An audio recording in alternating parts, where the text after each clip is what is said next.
مطلب یہ دیکھیں نا، اب آپ اس طرح سے کوئی خلافی بات بیچ میں کر دیتے ہیں کہ میں آپ کی مانتا جاؤں، تو میں اب آپ کی ہر بات بھی ماننے کا جو ہے نا وہ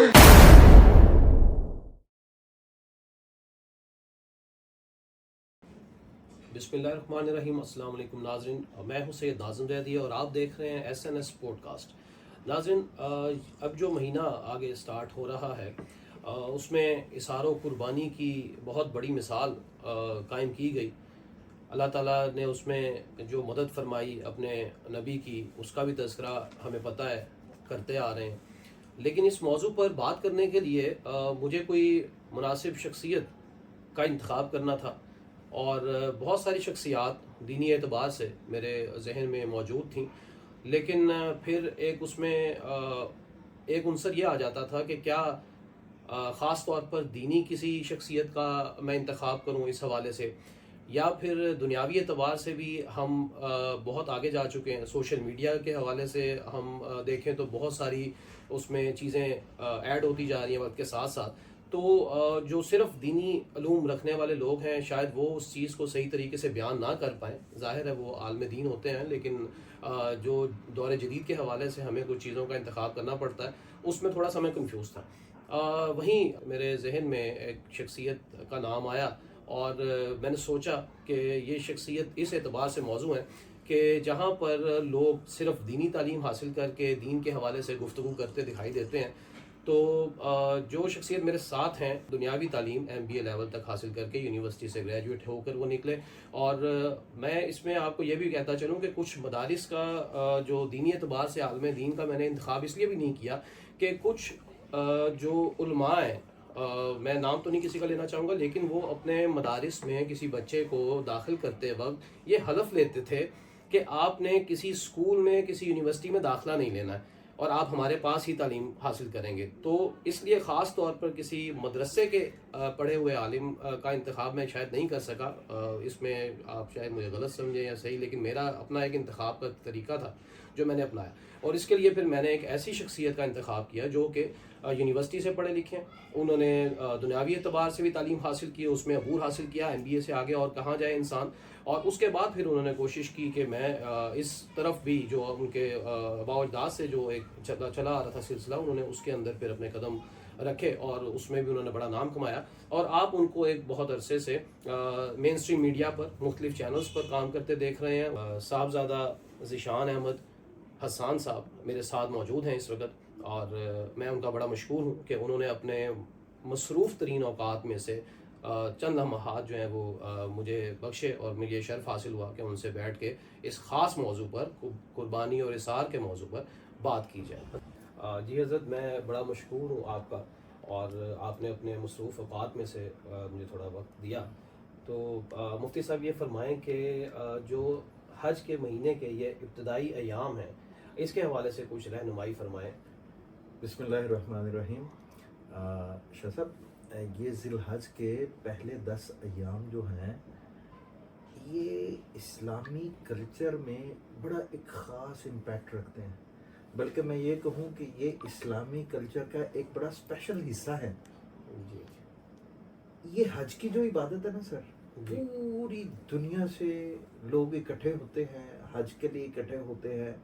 ہر رنگ کے، ہر نسل کے، ہر علاقے کے لوگ اپنا اپنا کلچر، رہن سہن لے کے. جو بندہ ایک دفعہ حج پہ جاتا ہے نا سر، جی اس کو سمجھ آتی ہے کہ حج سب سے بڑی عبادت کیوں کہا گیا اس کو. جی حضرت. اور یہ دنیا میں جتنے مذہب اس وقت پائے جاتے ہیں، ایک اسٹڈی کے مطابق 3000 سے بھی زیادہ مذاہب پائے جاتے ہیں. جی تو 3000 مذاہب میں سے صرف ایک اسلام ہے جس کا اتنا بڑا اجتماع پوری دنیا میں ہوتا ہے. اچھا، وہ لوگ تو جو جی حضرت، یہ بھی مطلب سننے میں تو یہی آتا ہے کہ سب سے بڑا اجتماع، سب سے بڑا اجتماع، دنیا کا سب سے بڑا اور اس کو منظم کرنا، طریقے سے چلنا، اس کا کریڈٹ تو جاتا ہے سعودی حکومت کو. سعودی حکومت کو نہیں سر، یہ سعودی حکومت کو بھی دے دیں، لیکن یہ تو سر ایک سلسلہ در سلسلہ کئی صدیوں سے ایک چلا رہا. جب نہیں یہ حکومت تھی تب بھی تھا، تب بھی دنیا کا سب سے بڑا اجتماع یہی تھا. بالکل صحیح. تو یہ سر جو حج میں پوری دنیا سے مسلمان وہاں پہ اکٹھے ہو گئے. اب جو نہیں جا سکے جی یہ بڑی اچھا بات ہے۔ جو نہیں جا سکے نہیں جا سکے، دین نے ان کو بھی اس کلچر میں شامل کر لیا. اچھا وہ کیسے؟ قرآن مجید کی اگر ہم رہنمائی لیں تو سب سے پہلے قرآن مجید میں آتا ہے والفجر ولیال عشر، اور مفسرین فرماتے ہیں کہ فجر کی قسم اور 10 دنوں کی قسم، 10 راتوں کی قسم. مفسرین نے لکھا کہ 10 راتوں سے مراد یہ ذی الحج کی 10 راتیں ہیں.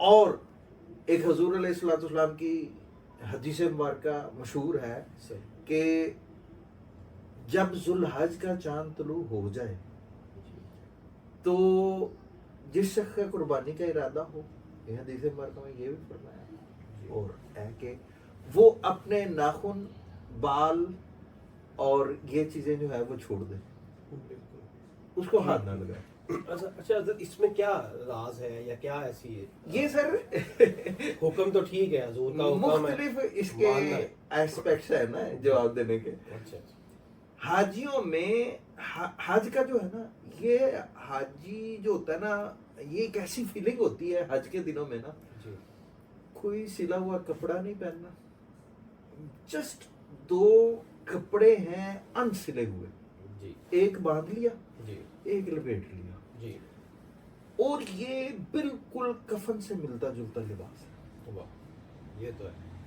اور وہاں پر جا کر عرفات کے میدان میں حج ہوتا ہے، جی اور عرفات کے میدان میں ہی قیامت لگنی ہے، اور یہ قیامت کا ڈریس ہے. جو ہو میں یہی اگلی بات کہنے لگا تھا کہ حضرت اس میں تو رنگینی ختم ہوگی نا. ہاں یعنی رنگینی یہ نہیں اصل ہے، بات آپ نے نکالی آپ نے رنگین مزاج اس اپنا میں چھوڑ کے آنا ہے. کوئی بھی آرٹیفیشل آپ کا جو ہے نا وہ آپ نے چھوڑ دیا.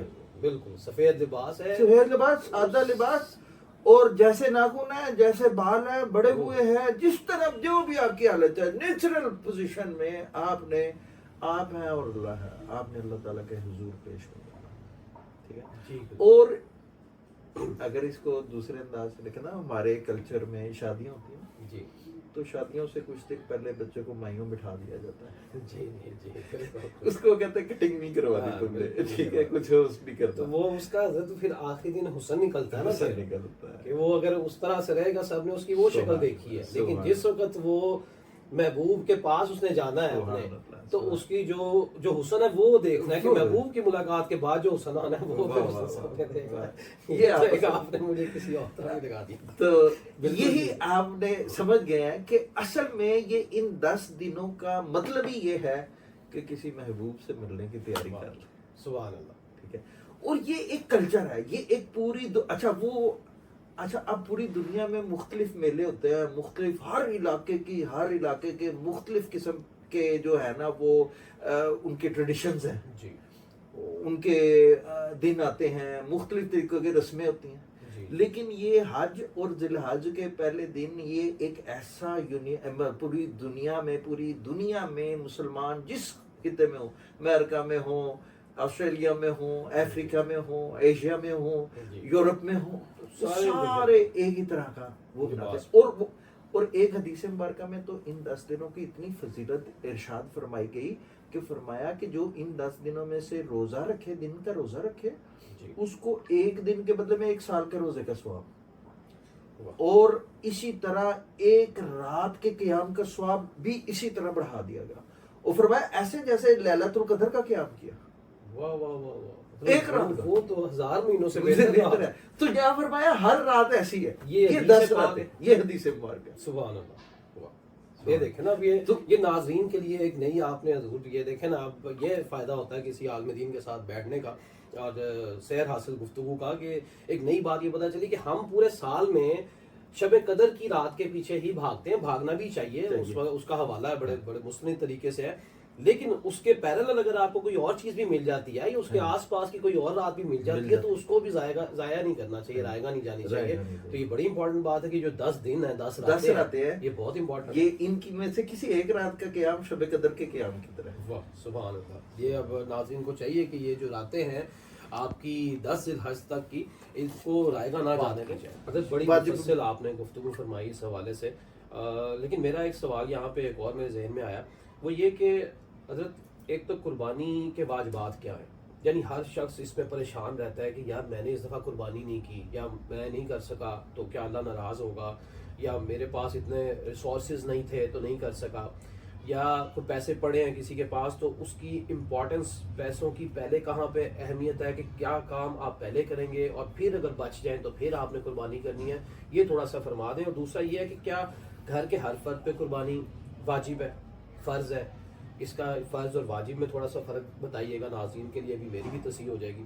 دوسرا یہ ہے کہ اگر کسی بچے نے ابھی چھوٹی عید الفطر گزری ہے تو اس میں بچوں نے اپنی کوئی عیدیاں جمع کی ہیں، اور کسی کے پاس، کوئی بچے کے پاس ہی جو 15-16 سال کا بچہ ہے اور اس کے پاس اماؤنٹ کوئی اکٹھی ہو گئی ہے 30-35 ہزار روپیہ اس نے وہ رکھا ہوا ہے، تو کیا وہ اس کے اوپر بھی قربانی واجب ہے یا فرض ہے، یا اس کے اندر کوئی گلٹ آ جائے بچے کے اندر کہ یار یہ پیسے رکھے ہوئے تو قربانی آ رہی ہے تو کیا میں قربانی کروں یا نہ کروں، یہ ذرا تھوڑا سا اس میں تصحیح فرمائیں. جی سر، قربانی جو ہے وہ ہر مسلمان عاقل بالغ اور صاحب استطاعت پر واجب ہے، اچھا واجب بھی کرنا ضروری ہوتا ہے. اچھا جی، اب اس کا جو نصاب ہے یہ کس بندے کو ہم کہیں گے کہ صاحب استطاعت ہے یا کس بندے کو قربانی کرنا ضروری ہے؟ جی جو زکوٰۃ کا نصاب ہے وہی قربانی کا نصاب ہے. زکوٰۃ کا نصاب بھی میں بتا دیتا ہوں، قربانی کا نصاب بھی. سیم 7.5 تولے سونا جی یا 52 تولے چاندی، جی ان دونوں میں سے جس کی اماؤنٹ کے برابر اس کے پاس رقم پڑی ہو. اچھا یہ 52.5 آج کل تو 7.5 تولے سونا کوئی آج 5 لاکھ روپے کا ہے تو کوئی 38 لاکھ روپے کے قریب رقم بن جائے گی. لیکن چاندی کی قیمت اتنی نہیں ہے. چاندی کی قیمت اگر 10,000 روپیہ ہو، ہاں جی 10,000 روپیہ تولہ ہو جی تو یہ تقریباً 5,20,000 30,000 بنے گی. ٹھیک ہو گیا. جس کے پاس اپنے روزمرہ کے اخراجات کے علاوہ 5 لاکھ روپیہ پورا سال پڑا رہتا ہے اس پر، یعنی کہ 5 سال پورا اس کا جو بینک بیلنس ہے وہ 5 لاکھ سے نیچے نہیں آیا ایکسٹرا میں. ہاں جی ایکسٹرا میں ٹھیک ہے. بینک بیلنس اس کا 5 لاکھ سے نیچے نہیں آیا. سمپل 5 لاکھ بینک بیلنس سے مراد یہ بھی تو ہو سکتی ہے نا کہ آج 5 لاکھ آپ کے اکاؤنٹ میں آیا ہے، آپ نے اس میں سے 2 لاکھ نکال کے یوز میں کر لیا ہے، پھر 3 لاکھ پڑا رہ گیا تو یہ تو کم ہو گیا، یہ تو کم ہو گیا. اچھا تو جس کا یہ ہے کہ منیمم بیلنس کا لیول جو ہے نا وہ 5 لاکھ مینٹین رہا ہے، یا ساتھ کچھ اور بھی پڑا رہا ہے، کچھ تھوڑا سا گولڈ پڑا ہوا. اب 1 تولہ گولڈ بھی اگر کسی کے پاس پڑا ہوا ہے نا تو وہ بھی 5 لاکھ سے زیادہ ہے. تو اب اس کے ساتھ اس کے پاس 50,000 بھی پڑا ہوا ہے، 1,000 بھی پڑا ہوا ہے نا، تو پھر بھی اس پہ قربانی بھی واجب ہو گئی اور اس کے اوپر زکوٰۃ بھی واجب ہو گئی. ٹھیک ہے. اچھا، اب ایک حدیث مبارکہ یہ بھی ہے کہ حضور علیہ الصلوۃ والسلام نے فرمایا کہ ایک گھر والوں کے، ایک گھرانے کی طرف سے ایک بکری کی قربانی کافی ہے. ٹھیک ہے. اس صورت میں کہ جب گھر میں کمبائن پیسے ہیں، نہیں کمانے والے 4 لوگ ہیں چاہے نہیں اور کمبائن رہ رہے ہیں، یا کمانے والا ایک ہے؟ کمانے والا ایک بندہ ہے، اچھا ایک اس کی وائف ہے، بچے ہیں. ٹھیک ہے نا، پھر صرف ایک بندے کی قربانی سب پہ کفایت ہو جائے گی. لیکن اگر بیوی کے پاس اپنے ایکسٹرا پیسے پڑے ہوئے ہیں، حضرت وہ اس کی اپنی کسی جاب سے کمائی سے ہیں یا پھر اس کے پاس سیونگز ہیں؟ سر سیونگ ہے، گفٹ ہے، اس کو میکے کی طرف سے گفٹ ملا ہے، اس کو سسرال کی طرف سے گفٹ ملا ہوا ہے، اس کے پاس 2 تولے گولڈ پڑا ہوا ہے، اس کے پاس کوئی 50,000 60,000 لاکھ روپیہ مطلب ویسے پڑا ہوا ہے. عورتوں کے پاس پڑے ہوتے ہیں. یہ تو لڑائی کی والی بات ہے. گولڈ اگر پڑا ہوا ہے کسی کا تو ان کے پاس وہ اپنا پڑا ہے، ادھر سے بنایا یا گھر سے بنایا ہے میکے سے جیسے آپ نے فرمایا، تو اگر وہ اس کی کوئی اور روزگار کا ذریعہ نہیں ہے، اس کے پاس کوئی 3 تولے سونا پڑا ہوا ہے، کوئی زیور یا نیکلس کو بنا کے رکھا ہوا ہے، تو اب آپ کے حکم کے مطابق تو یہ ہے، یا آپ جیسے کہہ رہے ہیں شریعت کے مطابق تو یہ ہے کہ اس کے اوپر واجب ہوگی قربانی کے وہ اب اس میں سے کیا، وہ تو اس کے زیر استعمال ہے چیز ایک، تو زیر استعمال چیز کے اوپر وہ کیا قربانی اس کے اوپر واجب ہے، یا پھر کوئی ایکسٹرا چیز کوئی اینٹوں کی شکل میں، ٹائلز کی شکل میں کوئی سونے کی پڑی ہیں، کوئی ویسے پڑا ہوا ہے، تو وہ اب یہ زیر استعمال چیز کا بھی ایک اور سوال آ گیا، اور جو زیر استعمال نہیں ہے دیکھیں ایک میں گولڈ میں تو ایک چیز یہ رکھے نا کہ ہمارے معاشرے میں نا گولڈ 2 طرح کا ہوتا ہے خواتین کے پاس. ایک خواتین کو گولڈ ملتا ہے میکے کی طرف سے یا انہوں نے اپنا پرچیز کیا ہوتا ہے یا اپنا ان کے پاس ہوتا ہے وہ تو ان کی ملکیت ہوتا ہے. جی جو سسرال کی طرف سے ان کو گولڈ ملتا ہے نا وہ ہمارے ہاں دو طرح کا ہوتا ہے. ایک ہوتا ہے سسرال والے کہتے ہیں کہ یہ ہم بہو کو پہننے کے لیے دے رہے ہیں اچھا لیکن اس کی ملکیت ہماری ہوگی. یہ غلط صحیح ہے. نہیں سر ہاں، چل ٹھیک رہا ہے. ہے. اگر ایک معاشرے میں وہ ملکیت نہیں دیتے وہ صرف پہننے کے لیے دیتے ٹھیک یہ ہے جائز ہے. جائز ہے کوئی ایشو نہیں. اچھا اچھا اس صورت میں اس عورت پر اس سونے کی زکوٰۃ نہیں ہوگی. اس صورت میں زکوٰۃ جس اس کے ہسبینڈ جو ملکیت ہے جس کی ملکیت ہے وہ گولڈ وہ اس نے زکوٰۃ دینی ہے. اچھا دوسری صورت یہ ہے کہ شادی ہوئی جی سسرال والوں نے 2 4 5 10 تولے سونا یہ بہو کو گفٹ کر دیا اور گفٹ کر کے یہ مینشن کر دیا کہ اب یہ ملکیت بیٹا تمہاری ہے. اس اچھا میں نے یہ دیکھا ہے کہ یا برسبیل تذکرہ ایک بات آ گئی ہے کہ ہمارے ہاں نا بہت سارے معاملات ہوتے ہیں خانگی معاملات میں بعض اوقات طلاق جھگڑے تک نوبت پہنچتے اس وقت یہ اس چیز کا بڑا ایشو بنتا ہے کہ ہم نے وہ گولڈ کلیئر نہیں کیا ہوتا کہ یہ کلیئر گولڈ اس کی ملکیت کون ہے. بالکل. تو شادی کے وقت یہ ملکیت ڈکلیئر کر دینی چاہیے. اگر بچی کے پاس پڑا ہوا ہے اگر اس کا اپنا ہے اس کی ملکیت میں ہے تو بھی اس کو پتا ہو. اگر ملکیت گھر والوں کی ہے اس کو صرف پہننے کے لیے استعمال کے لیے دیا ہوا ہے تو بھی اس کو پتا ہو کلیئر ہو. اچھا اب جس کی وہ ملکیت ہے نا وہ ذمہ دار ہے اس کے اوپر بھی قربانی ہے اور اسی کے اوپر اس کی زکوٰۃ بھی ہے. ٹھیک ہے. اور اگر ایک خاتون ہے وہ مطلب شوہر کمانے والا ہے وائف نہیں کمانے والی ہاؤس وائف ہے لیکن اس کے پاس کچھ گولڈ پڑا ہوا ہے کچھ اس کے پاس وہ نقدی پڑی ہوئی ہے اور کچھ وہ صاحب استطاعت بن گئی ہے. جی جی.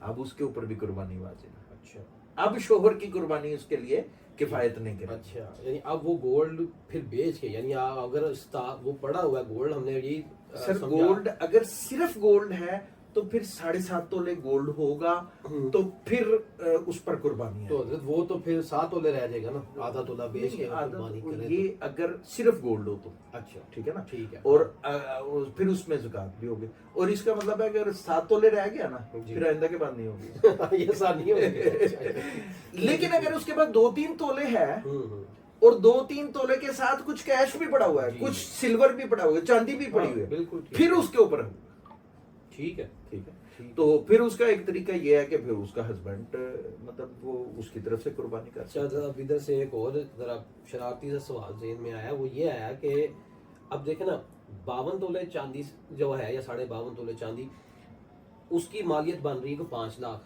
ٹھیک ہے اور گولڈ جونس ہے وہ 7.5 تولے وہ جا رہا ہے 38 لاکھ پہ. تو اب اگر کسی کے پاس 3 تولے سونا ہے اور کوئی 50 تولے چاندی ہے تو وہ خاتون کوئی سمجھدار ہو اگر میرے ذہن کی تو وہ یہ کرے کہ جی 50 تولے چاندی بیچ کے اس کا لے لے سونا تو سونا تو آ جائے گا 3 تولے سے 4 تولے پہ تو قربانی تو پھر بھی نہیں اس کے اوپر واجب ہوئی. اچھا یہ جو شریعت کا نصاب ہے بس وہ اس کو ہم نے میٹ کر. ٹھیک ہے. تو بڑا فرق ہے پھر 7.5 تولے اچھا سونا اور 52 تولے اب فرق ہے نا. اچھا ہاں اس زمانے میں یہ دونوں برابر تھے. ٹھیک ہے. اس زمانے میں 7.5 تولے سونا اب یہ دیکھیں یہ بھی ایک نیا سوال یہ ایک نیا سوال ہے. اب یہ تو یہ پھر ایک نیا بحث ہے کہ یہ پچھلے 1.5-2 سال میں جو شرارت ہوئی ہے اور جو یہ روپی اور کرنسی آئی ہے اور جو ڈالر اور جو یہ ایک پورا سبجیکٹ ہے سر کہ جس نے پوری دنیا کے معیشت کو گردن اس کو نہیں بھی چھیڑتے وہ ہم کسی اور موضوع پہ رکھتے ہیں لیکن یہ ایک بڑا کریٹیکل سوال پیدا ہو گیا یہاں کہ 7.5 تولے سونا اور 52 تولے چاندی کہاں پہ آج ان کے ریٹ میں زمین و آسمان کا فرق. تو اس میں فارمولا یہ ہوگا کہ اس میں سے جو منیمم ہوگا نا اس پہ وہ سٹینڈرڈ ہوگا وہاں پہ صاحب نصاب ہوگا. ٹھیک ہوگا. یہ تو بڑا اچھا. حضرت اگلا ایک اور سوال آپ سے یہ کہ یہ جو تسلیم و رضا کا اس میں ایک عنصر پہلو ہے بڑا گہرا سا وہ بڑا پریشان بھی کرتا ہے حیران بھی کرتا ہے کہ اللہ تعالیٰ نے جس وقت حکم دے دیا اپنے ایک تو خلیل کو ایک تو مجھے اس پہ بڑا کمال آتا ہے بڑا مزہ لطف آتا ہے کہ اللہ تعالیٰ نے نام ہی کیا دے دیا حضرت ابراہیم تو خلیل ٹھیک ہے نا خلیل اللہ کے میرا دوست. اچھا اللہ کہہ رہا ہے کہ میرا دوست ہے. یہ کہ نہیں کہ حضرت ابراہیم نے نہیں کہا, یہ اللہ کہہ رہا ہے کہ یہ میرا دوست ہے ہاں جی. خلیل اللہ. واہ سبحان اللہ, اس پہ بڑا رشک آتا ہے کہ اللہ کسی کو کہتا ہے کہ یہ میرا دوست ہے. تو حضرت وہ اس کا نظر بھی آتا ہے کیوں کہہ دیا. لیکن اب آپ اس کا ذرا مجھے اس پہ روشنی فرمائیں کہ تسلیم و رضا کی جو بات ہے کہ حضرت ابراہیم کو حکم ہوتا ہے اور حضرت اسماعیل قربانی دینے کے لیے تیار ہے. یہاں تو بچہ دوڑ جائے اس کو کہ والد کہ بھائی میں نے تیری قربانی کرنی ہے, مجھے تو حکم ہونے کا نا باری کی ہوا ہے, تھوڑا دماغ خراب ہوا ہے تو چھری میری کرتے تھے پھر ہم لگے. تو یہ کمال ہے, اس لیے خلیل اللہ. لیکن آپ اس کی ذرا روشنی فرمائیں مجھے اس کو.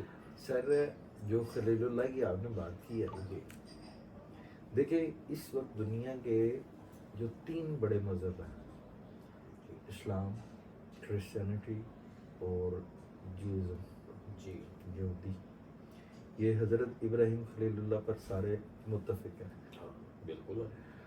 پچھلے دنوں ابراہم اکارڈ کا بھی ایک ششہ چل رہا تھا. جی جی حضرت ابراہیم کو اللہ پاک نے یہ مرتبہ اور مقام کیوں دیا؟ قرآن مجید آپ پڑھیں نا, وَإِذِ ابْتَلَىٰ إِبْرَاهِيمَ رَبُّهُ.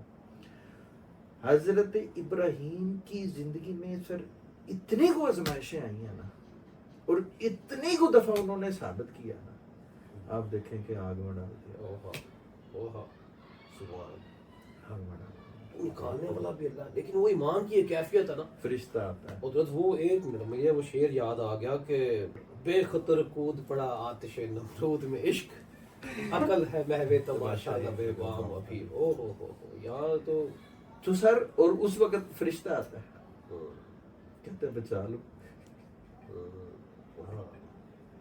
فرمایا کدھر سے آئے؟ اللہ نے بھیجا. کہا نہیں آپ کی مدد کے لیے. اچھا کہا ضرورت نہیں ہے, جانے دو, بچانا ہوگا کسی نے بچا لے. میں تو اس کے سامنے سر تسلیم خم کر چکا ہوں, میں تو اس کی مرضی کو مان چکا ہوں. اور پھر بطور خاص اس واقعے کی طرف جب آئے تو قرآن مجید میں اس میں جو لفظ استعمال کیا نا, فلما اسلما وجہہ, کہ جب ان دونوں نے تسلیم کر لیا, باپ بیٹے دونوں نے تسلیم کر لیا. تو تسلیم کا مطلب سر ہوتا ہے سر جھکا دینا. اسلما تسلیم کر لینا, سر جھکا دینا. سر بیٹے کے لیے مشکل ہے, اور باپ کے لیے میں سمجھتا ہوں اس سے زیادہ مشکل ہے سر. بالکل بالکل ہے.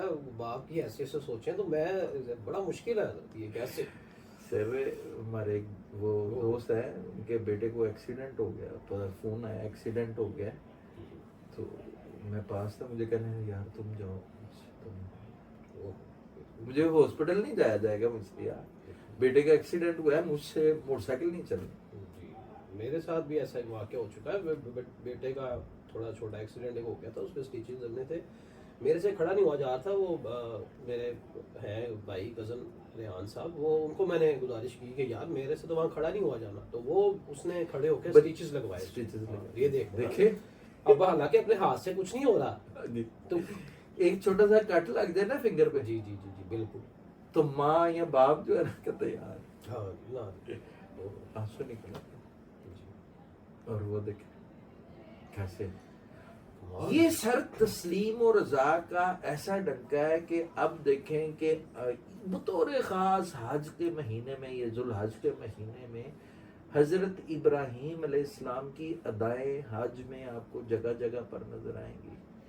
اور پھر ایسے ہی تو نہیں سر, آپ کی دنیا بھر میں صدیوں سے ہر نماز کی اختتام پہ آپ ان کے ذکر کے بغیر نماز ہی پوری نہیں کرتے. اللہم صلی علی محمد وعلی آل محمد کما صلیت علی ابراہیم وعلی آل ابراہیم.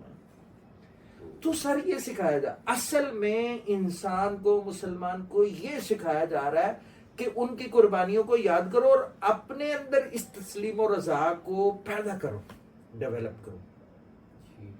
اگر زندگی میں کامیابی چاہتے ہو, اگر مرنے کے بعد کامیابی چاہتے ہو, تو تمہیں حضرت ابراہیم اور حضرت اسماعیل علیہ السلام کی زندگی اور یہ واقعہ تمہارے لیے رول ماڈل ہے.